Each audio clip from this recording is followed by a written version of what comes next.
Friends, welcome to another video in our series Insightful Videos by Masters. Now these videos simply introduce great videos created by various authorities on a variety of topics related to our Sanatana Dharma tradition. So these videos obviously do not replicate what videos have already been created by many of these great authors, but simply introduce the key content of that video. So those who don't have time to look at the video in detail but would like to just keep that in mind that when they have time, they would like to explore that more. In this video, we're just quickly introducing very important points that Sinuji has spoken about in her video on science behind Hindu temples.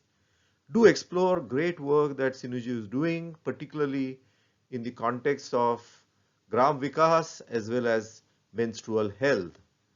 In the next slide, we are going to briefly introduce her tremendous work and her background. Ms. Sinu Joseph, she is engineer by training, began her social work in the context of Youth for Seva initiative, then became a co-founder of Maitri Trust. She also works with Adarsh Gram Vikas Trust, and she's a great champion of menstrual health.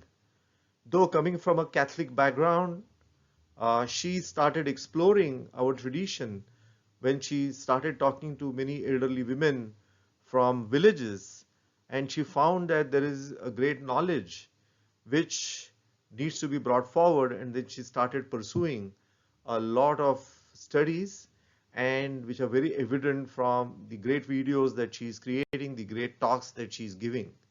So in this video, very quick glimpse of this particular video, the science behind Hindu temples. Sinuji very rightly talks about the Indic knowledge systems, the Shat Darshanas, right from Sankhya to Mimamsa, Vedanta Darshan too. Of course, many of us are familiar with Vedanta tradition, but many of us don't know about the other darshanas. She makes a beautiful reference to the Pramanas as propounded by the Nyaya Darshan. There are four types of evidence which is used in the Indic systems, right from personal experience to Anumana and so on. So she has very beautifully talked about why understanding the science behind the Indian dharmic traditions is very important before introducing the topic of science behind temple construction.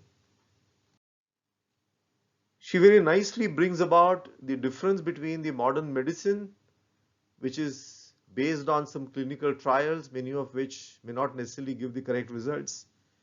But this is where the Indic systems are so different. While the modern medicine only looks at the physical body and its layers, the Indic systems look at the Sukshma Sharira, the subtle body. And she brings out that beautiful difference, how the subtle body, the Sukshma Sharira, can be impacted through energy. She very rightly points out that energy is a very limited word, but the word in our tradition is Chaitanyam.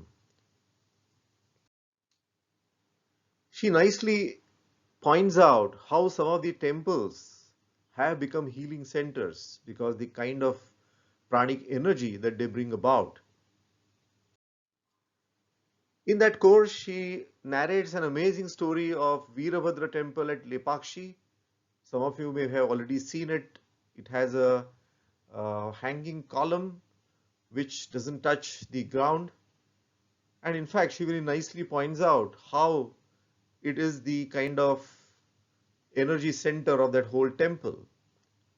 But what she actually narrates is a more profound experience, the experience of feminine energy in a seemingly uh, a temple of a seemingly male deity.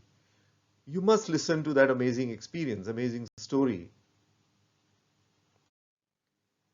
Then she very nicely points out how our Agama Shastra and in this Kali Yuga, the Tantra Shastra has been a great repository of knowledge which we all should explore. She has also given some nice references that you kindly explore.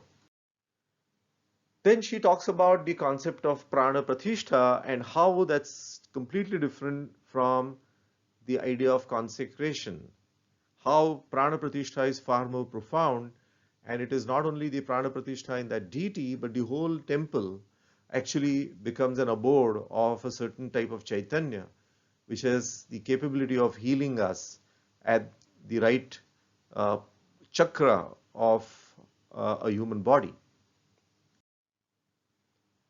So she very nicely narrates 4 different types of temples. I'm not going to preempt. Please see the link to the video in the description box. But why some temples are deep in jungles and why some of them are on hilltops? Why is their journey made deliberately more difficult? She gives a very nuanced answer. Then she narrates the 6 chakras in our body and what is the relationship that those 6 chakras have with temple construction, how the temple itself and the deity is capable of energizing our chakras.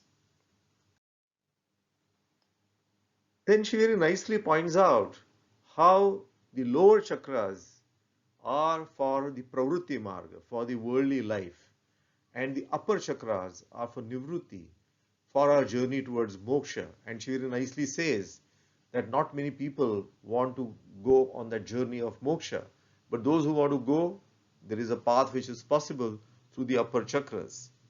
And of course, most people are struggling for day-to-day requirements, and for that, for them to lead a life which is, bountiful, and naturally they also need certain type of energy activated, and that is what is possible in many of these temples which take care of our material needs.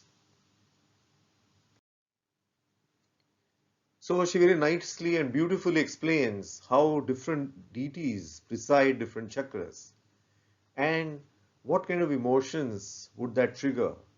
It's a beautiful narration. I think you must experience it when she herself is narrating them. And last but not the least, her amazing visit to Kamakhya temple and the personal experience that she had and how it activates all the chakras. She also nicely explains why visit to Umananda temple, the Shiva temple, is absolutely necessary.